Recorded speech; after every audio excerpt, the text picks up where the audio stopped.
All right, thank you. Dan Herr, City Stormwater Inspector, DID, and also a resident. It's great to see you actually field ops has play out here. Good to see more wider umbrella. So we understand that we were caught in a bit of a chicken and the egg problem with the labor code and what we need out of the labor code. We understand that we're all working in a make good faith effort to have a good path forward on how to address all of this. To speak to the management supervisor problem, and yes, it's beautiful that they have such transparency with captain and lieutenant. But the boss, that would be ahead of my org chart, doesn't exist. So there is no construction inspection management. They took care of that role, and then is actually the head of permits and inspections, who would have been his boss, is my immediate superior. So it'd be great if we clear these org charts up, do this ahead of time, and we can just have like a line item that says supervisor of, manager of. That way we can clear this up. So it's a simple, it's a verbiage problem. It's just that easy. So if we can take care of that before, then we can come back with another labor code. That'd be terrific. So as we're all trying to organize, we're all trying to work around this hurdle. So I know that we all are doing a good job of working together to do this. It'd be terrific if we saw a bit more feedback and respect to us providing other labor codes of other cities and other municipalities that have solved this problem already. So, yeah, conditions of employment, very important. There's a reason that's the third line item. And again, as we spoke to, and Kyle brought up, thank you very much, what those conditions are can be negotiated, and it'd be great just to hear the no. But till then, it'd be great to be able to have the floor to any of these other conditions. And there's plenty of compromise to be made. Uniform and dress code, I don't care what color blue you put me in. Really don't. But conditions of employment is going to be very important. I don't speak just for myself, but I speak for, well, say 100 people that like to remain private. Though it's great to see the enthusiasm that the city has provided when it comes to labor organization. Of course, you know, plenty of employers are quite gun shy. So thank you very much for your time. Appreciate it.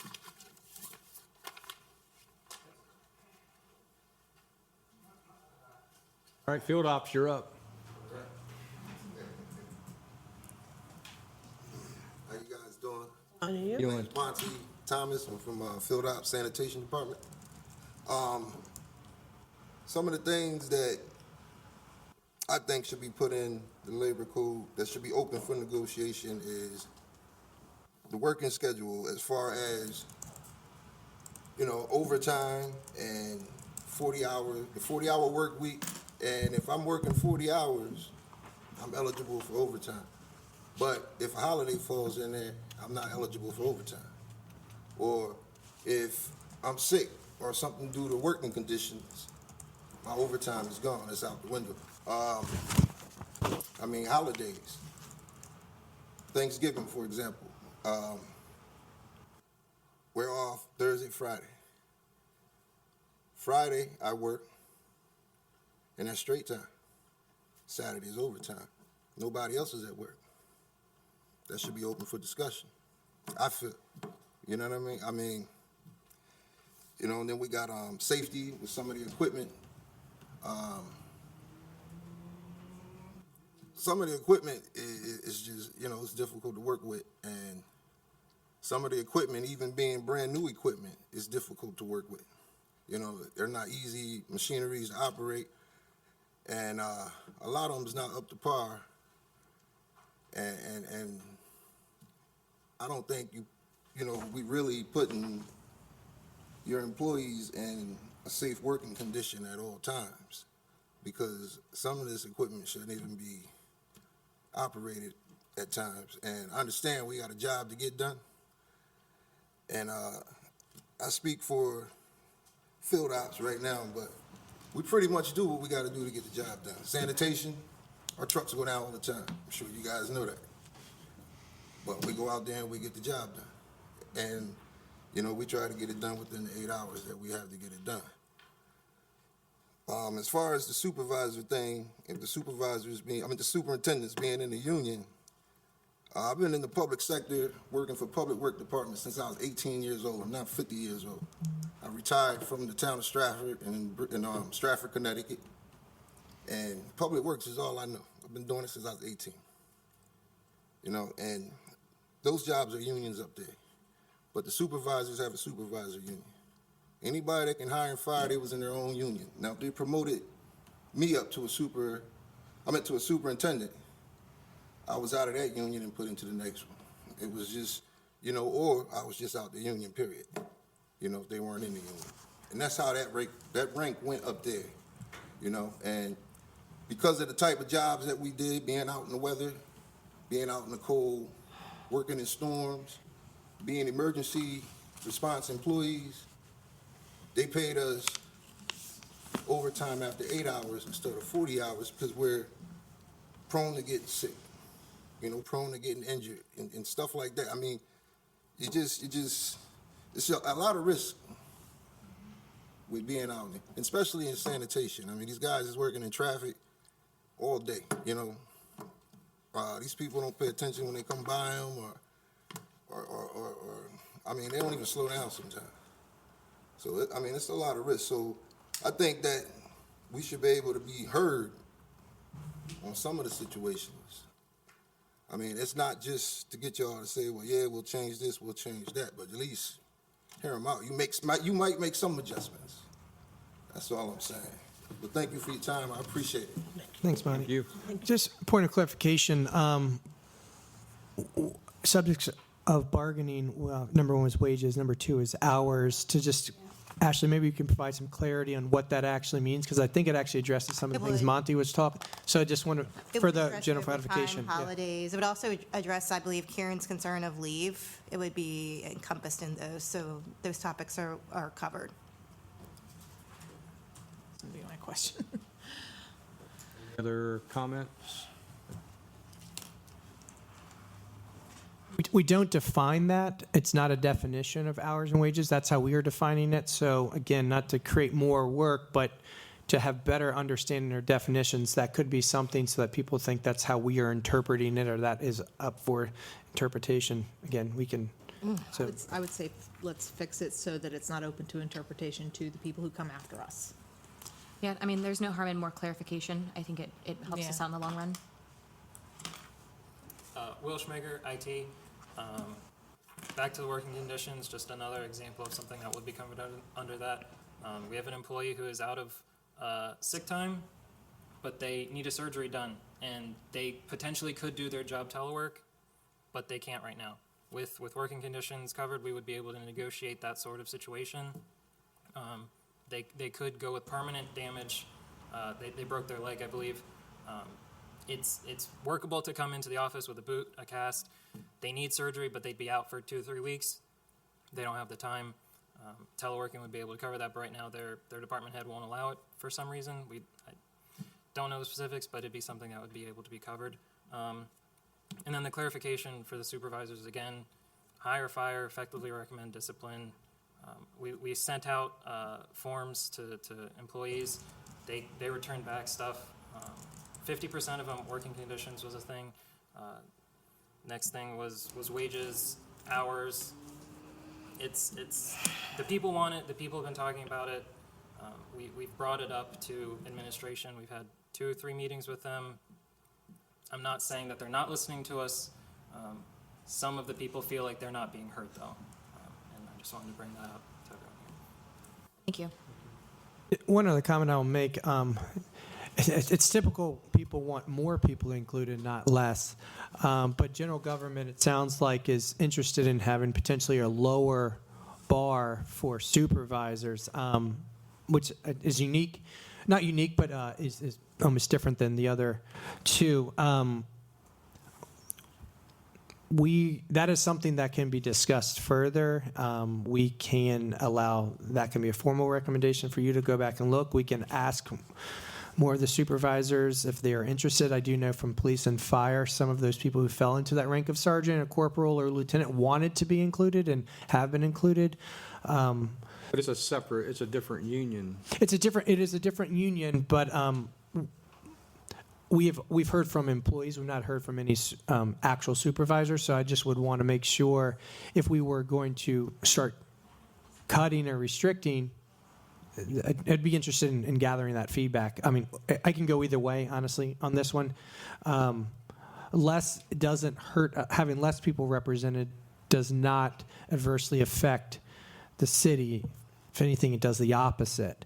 But I mean, points well taken by everybody who's here about this defining of who is making disciplinary decisions. So Yeah, because it's a line there. I mean, it's, so I think that's something that maybe we should look into a little bit more, and maybe get some feedback from some of those supervisors as well, since it does affect some of them. So I think that might be something to look into. And I can follow up with you all. I mean, if they're all like, yeah, we don't care, or no, we're not interested. I mean, that's also just as easy. I don't want us to move back and then all of a sudden we have other people who are interested in coming back and kind of having this back and forth. But again, it can be a priority for us to look at. Anyone else? Mr. Foy? Oh. You're here, so, you know. Okay.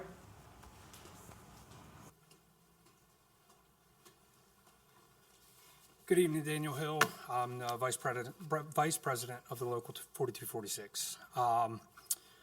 To avoid overselling the other workplace conditions, as Mr. Boda said, I just want to say that we understand the fear of the ambiguousness that other terms and conditions holds that the city has. But equally as frightening is how sharp and concise we said only those vested in retirement would be exempt if we decide to go a different direction. In 2013 or 2018, we took on 12 safer employees. We did the same again once more since then.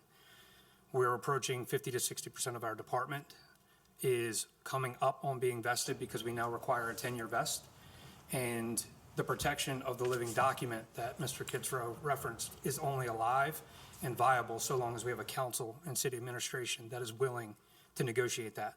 Once this labor code is struck, if we get stonewalled by the council and the mayor's office, it is a long, drawn-out, expensive legal battle to modify legislation. Baltimore County went through this 7 or 8 years ago when the county wanted to change their management employee definition. I spoke with one of the representatives of their executive board, and it cost their union dearly until they were done and they won their battle and they were reimbursed. A small union like ourselves, you guys could bury us in legal fees, and there's nothing that we would be able to do about it. I understand in wanting to crawl before you walk, but we get one shot to make this right because November's coming, and there's no guarantee that we keep everybody here that's willing to work with us. And Brandon gave me some documents here. Just in the state of Maryland, the city of Hagerstown, their agreement references other workplace conditions or other working conditions. The city of Wilmington, Delaware, Erie, Pennsylvania, Easton, Pennsylvania. I know it's in there somewhere. And then Burlington. Having spoken with representatives from the Annapolis City, the Anne Arundel, and the Montgomery County Professional Firefighters Association, they're all includes the same verbiage. I don't understand where the holdup comes from. We have explicitly stated in the meetings that we've had that we are willing to exclude health care. Nobody here wants to try to modify that document. What we want to be able to do is protect our retirement. Next council could come in and say, LEOPS is gone and there's nothing we can do about it. And then you want to talk about a mass exodus. That is one of our selling points right now while we try to work on competitive wages. To leave that open-ended with excluding that is not only dangerous, but it's irresponsible. And I believe that we should be able to include that verbiage as it sits with the exclusion of health care. I told Mr. Mayor in our meeting when we met once before, that would be a hard stop for the 4246. We have absolutely zero control over the passage of this labor code. That is done with or without us. We do not have to sign the collective bargaining agreement that follows. Thank you.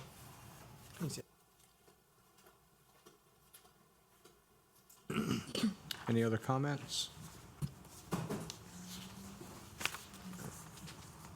So I get If I may, we've got next steps. Sounds like there's a lot to digest. We've got a couple of homework assignments that we want to get you some additional information.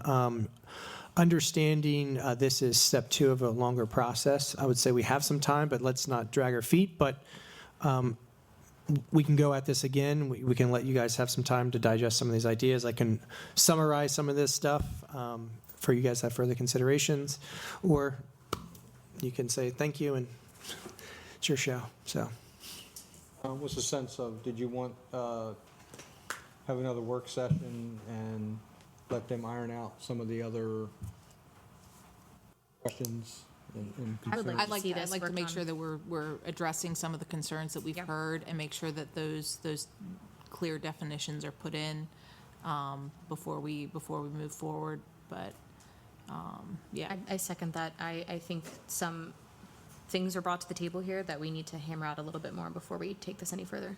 Yeah, agreed. What time frame do you think you're going to need for some of this stuff? so there's a couple ways to talk about. One is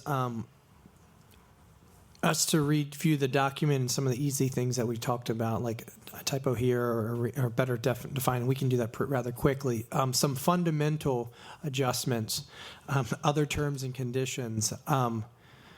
There's some exploration that we can have as administration. Again, it is, we could have a circular conversation on and on and on about the same thing. I don't know how far and how left we would go, depending on where we could have 3 of us, we could chat some more about that. But there's some area where we'll just come to an impasse and we'll say, this is the final document that we are presenting, and then you guys can decide to adopt it or to make formal recommendation changes yourselves. It can be very quick. It could be something that comes on next work session. I'm not opposed to starting May 1st, or we push it out to the 16th, 15th. So it can be rather quick.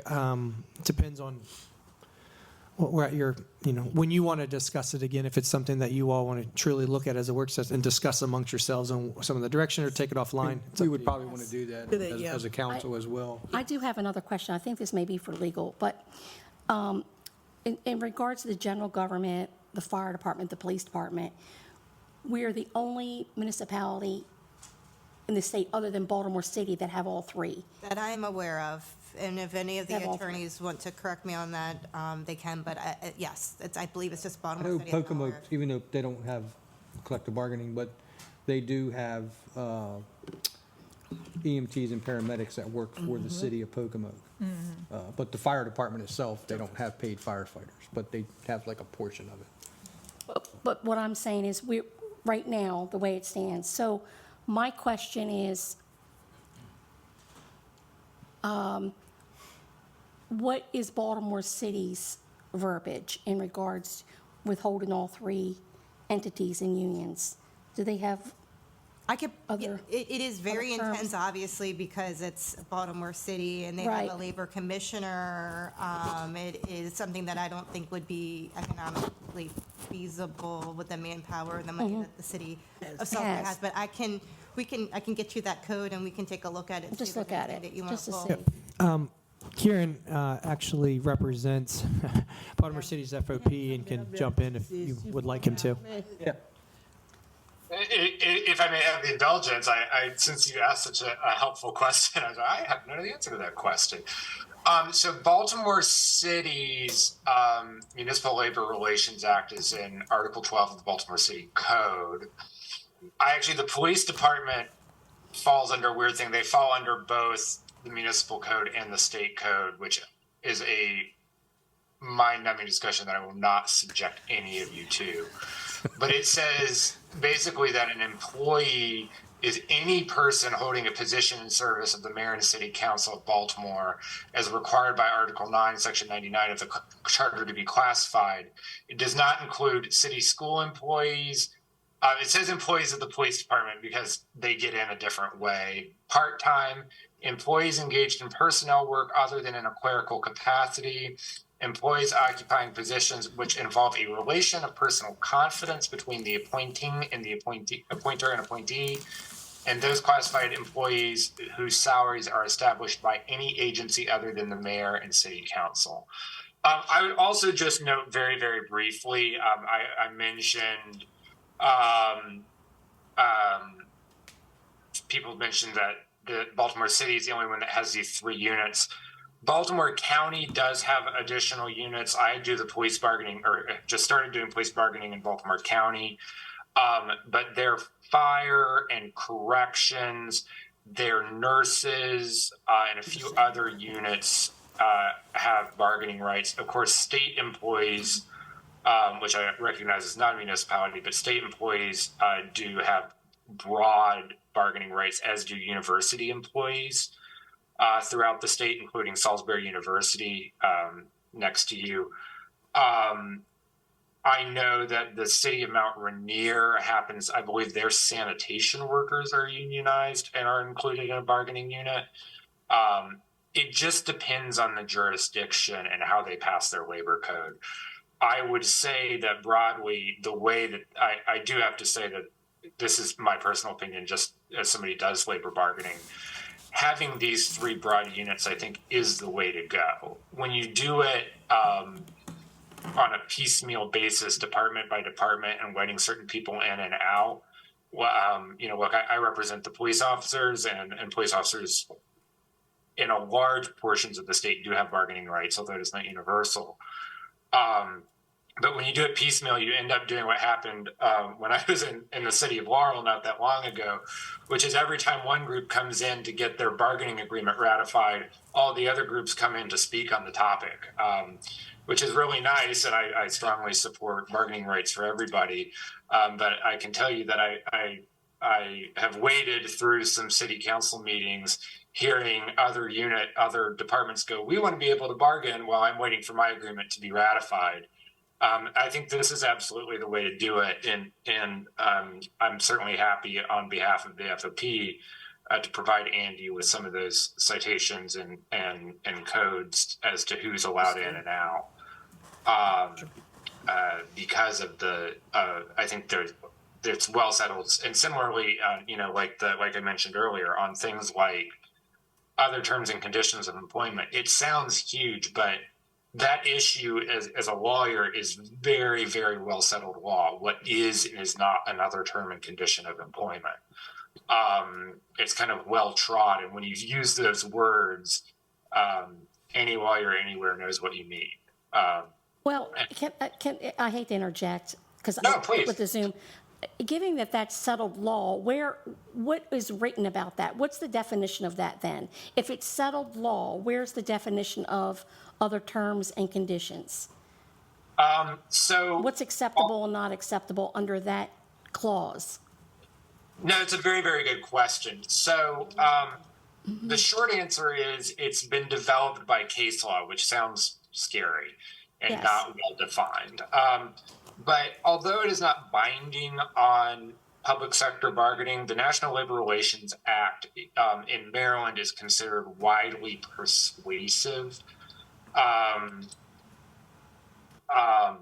on that issue, and the case law on that has been kind of well organized. So, wages, premium payments, overtime, when overtime accumulates, premium pay, promotional rules, which were included in yours, in-service training, mandatory meetings, indemnification, bereavement pay, on-call pay, changes of job duties and what's required, what job duties are or not included, mileage issues, which is a big concern for general government employees. You've heard some of the things that people have brought up, leaves of absence rules, for example. You heard from some of the people this afternoon about that, right? I think one reason that it's kind of a well understood term, but the reason that everybody follows that language so clearly or so frequently is because when you limit it to 4 things or 5 things or 10 things even, there are other topics that people may want to bring up and bargain, and they should have the ability to, because really bargaining is in my view, is a trade-off, right? And you want to have as many things on the table to make those trade-offs. Otherwise, when you limit it to 4 things, people tend to dig in. And I think it's really unfortunate when that happens. You know, and I want to echo that I appreciate, you know, that there's been some back and forth. And while I don't think my client at least, you know, kind of agrees with the code as drafted, I do want to emphasize that it you know, we appreciate the opportunity to be involved and to have this conversation and to continue to have this conversation, because it can really bring a lot of peace to people when it's done right. And I think that's really important as this moves forward. Okay, can I interject again? I hate to do this. 'Cause I'm just a clinical social worker, so I don't know much. I don't know much this lawyer stuff you're talking about. But what I'm asking is, I just want to clarify, because I think one of the things that was answered, and that we even said, we were going to, like the hours, we're going to define a little bit more of that and detail that. But what I'm asking you is, where is it exactly written about other terms and conditions? I'm not sure. I think you talked about several itemized things that fall under that, but where's the case law that says what those things are? Does that exist? The shortest answer I can give you is that there is a publication by the NLRA that generally lists them. There is no, at least not that I've looked recently, single case that says here is the official list. I'll have to think about that, Okay. and if so, I can certainly send it along. It's, you know, it's the kind of thing that has developed over time. I mean, even in the last 5 years in Maryland, somebody had an issue about whether ground rules are a mandatory subject of bargaining. In other words, the rules that determine how you bargain, are those a mandatory subject? They're not. But it developed over time. But I would certainly be happy to look into something. But, you know, is there like a Punch list. There's no code, I think, Right. even in United States law that says so. I think the other thing that would be helpful is like wrapping our head around, you know, when you look at Baltimore City having the 3 entities as unions. Excuse me 1 second. He can't hear us anymore. I don't He think. can't? No, Because I can. You can? Okay, Because this Yeah. said shut down. It's over here. so It says it there? It's over here. we know that. Oh, okay. We know that Baltimore City obviously has more money than Salisbury, Maryland. So trying to figure out how to wrap our head around the percentage of that clause compared to what our budget is. Is there a formula for that? Not that I am aware of. And I would say I have the privilege of representing Baltimore City, which is the 6th largest police department in the United States. I have also represented units that are 10 people large. And so I would just say that, you know, I don't know that there's any risk from a budgetary standpoint, because ultimately, wherever you go, whether it's Baltimore City still has to agree to it and pass an ordinance approving it by the Board of Estimates, and it has to be approved in the budget, right? So we can agree to any number of outlandish things, but if the legislative branch in Baltimore City, the city council, doesn't agree, they can stop us in our tracks. And that is true, I think, wherever I've gone, right? So I don't know if it's a question as much of size as it is a process. And I would say, if anything, the process contemplated by the code for ratification, although I think I'd like to see it have a little more time to negotiate and a little more rapid process, but that's not kind of the end all be all. Ultimately, the body, it has to be approved in the budget. It has to be submitted in the budget, and it has to be passed by the council. And if the council doesn't, it has to go back to the parties for negotiation through impasse proceedings. And that does happen rarely, but from time to time. From your aspect, what are the pros and cons of other terms and conditions? I'm sorry, what's the pro of changing that to say other terms and conditions of employment? And what are the cons? Mm-hmm. Well, I'll start with the cons. Just to be I'm not sure that there's a ton, but if there's ever becomes a question about what is or isn't a term and condition, it can sometimes lead to impasse arbitration. But again, and I hope my colleagues from the other unions would agree, I think that it's pretty rare.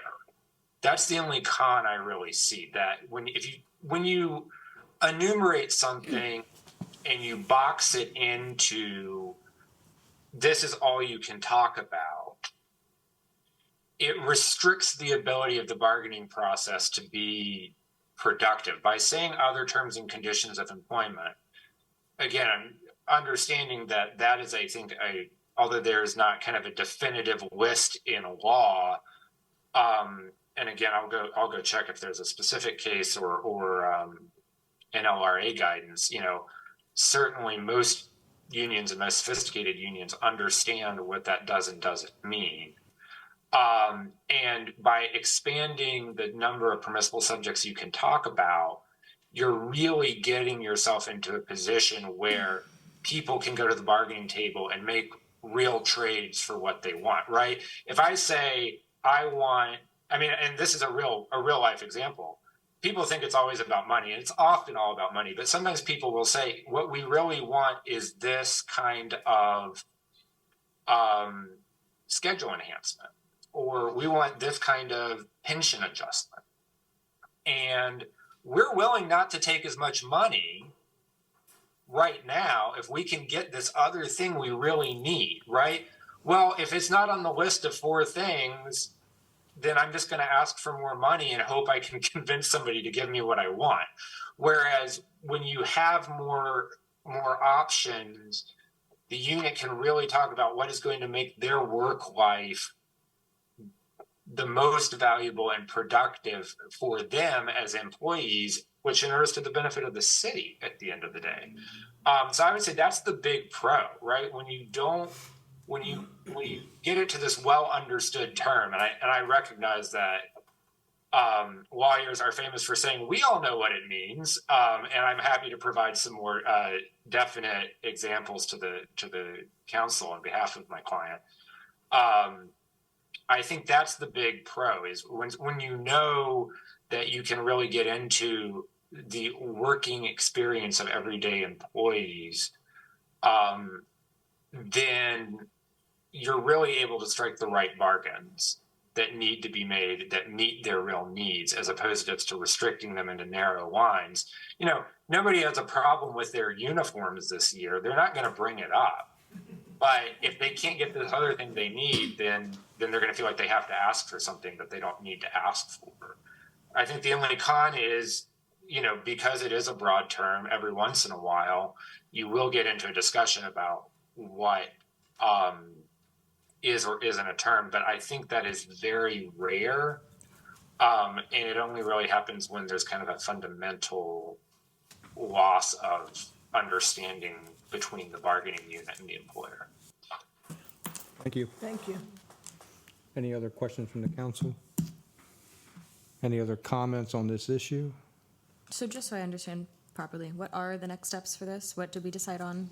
So administration and legal are going to go over some of the questions and things that we had on several of the items, some clarification on some things, and I think maybe May 1st work session for another, if that works. Gonna have another discussion then. And in the meantime, if council has any questions between now and then, let's make sure we forward them to Andy, so that he can get them to legal, if we think of anything, as we digest over the next week while we're doing the budget. So I think we're all gonna be mush by the end of the week, so don't ask me a question on Friday. Don't name my name by Friday. So with that, we'll take that approach. May 1st will be the next discussion on council work session. And then based on where we are then, we'll begin to schedule it for legislative approval. With that, we'll go to administration comments for the good of the order. Yeah, this has nothing to do with anything we've talked about, but just something that I feel I've got to say. This past weekend, another city and us ended up with death of 2 teenagers, who one was a tremendous athlete, and another young man, 16 years old. Something's wrong, for sure. Back in the day, the worst thing you could do was push somebody, have words, push somebody, and then duke it out. And it seems to be the choice now of you disappoint someone, you say something that the other person takes offense to, and they pull a gun or pull a knife and kill the other person they have a discrepancy with. I don't know what the answer is. I don't have an answer. But we cannot go on like this. We all have a responsibility to our young people. And I think we need to figure out what's going on. And it was a rough weekend. When we got the text message, I couldn't go back to sleep. And I don't like to do that. So that's all I have for tonight. I'm sorry. Mrs. Gregory? So I just wanted to clarify about an event that's happening downtown, and I wanted to ask you guys about it. The God Loves You Tidewater Tour that is coming downtown. The individual who is speaking at this is known as an anti-LGBTQ hate group. What is the city's connection to this? Why are they being allowed to do this downtown? Yeah, sure. We were approached by an organization to host an event looking for a large outdoor space. We had just come off of the Jay Copeland concert. It is an outdoor venue that we are in partnership with Tidal Health on. And previous administration and council approved it as an event. We are not. It is not our event, but we are allowing it to happen. There's different aspects to that event. I don't have all the details, but I can get you the details of the who, what, when. But it is a concert, primarily as an outdoor concert venue. Right, but you say the council approved it. I don't remember. Not count. When I say council, I meant to say city administration and mayor's office approved it. This is very similar to any other event organizer who wants to host an event in downtown. And we've got a list of them coming up. They come through us to rent or reserve a facility. It's typically how events happen. So We will not promote it. Okay, well, it was promoted by the city Facebook page. And I'm really disappointed to see a city, especially, one that has prided itself on being accepting and open to the LGBTQ groups and anybody who is not part of this type of way of thinking or lifestyle. I really am very disappointed that we're allowing this platform to be used by this kind of messaging. It says on the Facebook post that the city made, it says this free one-night evangelistic event will feature a hope-filled message. Well, who is that hope-filled message for? Because it's certainly not for friends and family of mine. I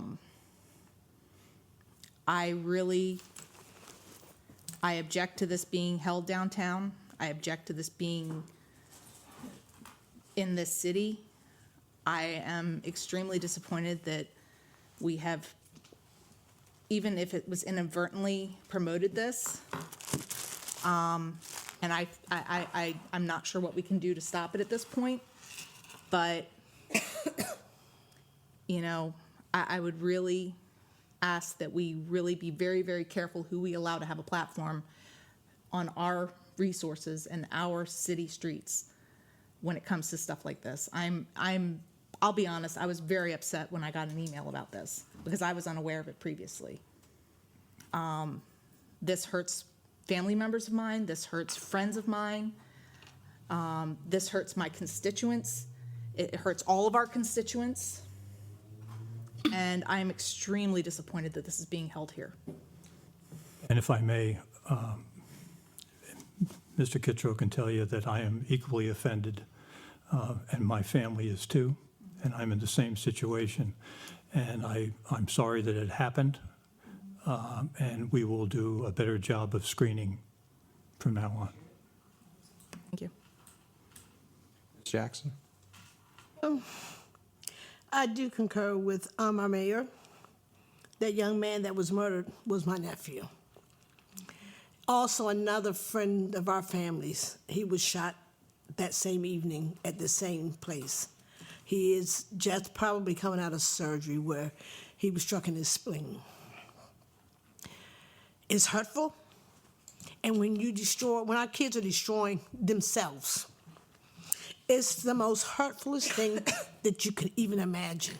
Not because he was family to me, because I feel that way about anybody's child that is murdered. Because I do have a soul, and I do have compassion for people. Now, I have come together with a few organizations. We're going to put together an event. I don't know what we can do, but we're going to do something. We just can't stand still and let this continue to happen. Now, I can say this. Where did a 16-year-old get a gun from? Where? He got it from an adult. He didn't get it from a child. He got it from an adult, and if he got it from another child, an adult gave it to that child. Us adults need to be adults. We need to be parents and not our children's friends. We need to search our children's rooms and our houses to see what they do have in our houses. If you're not connected with your kid, you don't know what your kid is doing. And I hate to say it, but there are parents who think their kids never do anything wrong. Well, let me tell you today, it doesn't surprise me about anything a child will do, because when they're not in your presence, you don't know what they're doing or who they're with. Yes, it happened in our city. It happened in our county. And it's sad that it's happening. Because that's a 16-year-old child and another 17 or 18-year-old child who may not be able to walk, and another one his family will never, ever see again. Except for on pictures or a video that they made. Salisbury has to wake up. Wycomico County has to wake up. The world has to wake up and do something expediently. Don't wait for it to happen again. Because if we do, and if we don't do anything, and this starts, and I'm going to be honest, it starts from home, it starts from school, it starts in society, and it starts with our judicial system. When you tell me that a child who is being disobedient and he's in juvenile care, and you tell them that something needs to be done with him, you're crying out to the juvenile system, and guess what they tell you? He has to commit a crime. Now, here's a child that's probably been told that numerous of times. He's got spanked on his hands numerous of times, and now he's taken a life. I pray for that family as well as I pray for the family of the deceased. I pray for our whole city and our county. We as adults have to do better with our kids. We have to do better, or we're going to lose all of our kids. And the sad thing about it, and I'm going to say this, Black Lives Matter. Tell me when. When will it stop? This is emotional for me. It's very emotional. Because when I see a child who's 16, he can't even live the rest of his life. Like Jack said, a young man in Delaware who was murdered for somebody else. An athlete. Doesn't matter whether he was an athlete or what he was. He no longer has a life to live. His parents have to live with this for the rest of their lives. We've got to do better. We have to. Not only parents, but just adults. We have to do better. Thank you.